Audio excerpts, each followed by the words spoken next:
How to use Visa gift card on Walmart. It's pretty simple and a quick process, so let's get started with the video. Start by heading over to your application Walmart. Enter your login credential and make sure you are logged into a specific account. Once you have logged in, you will land on this page. In this page, move into any of the specific product that you want to purchase. Let me move into this one for now. Click on it.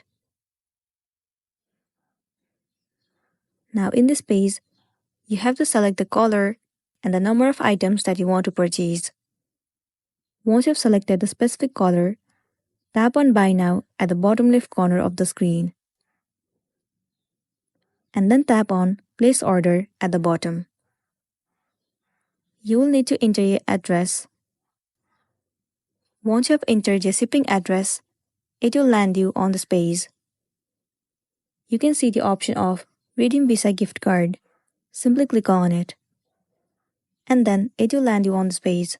In this page, enter your gift card number and also enter the PIN. If the gift card number is correct, tap on Redeem Now. After that, you'll be good to go. So that's the wrap for this video. If it was helpful, give it a like and check out our next tutorial. Thank you.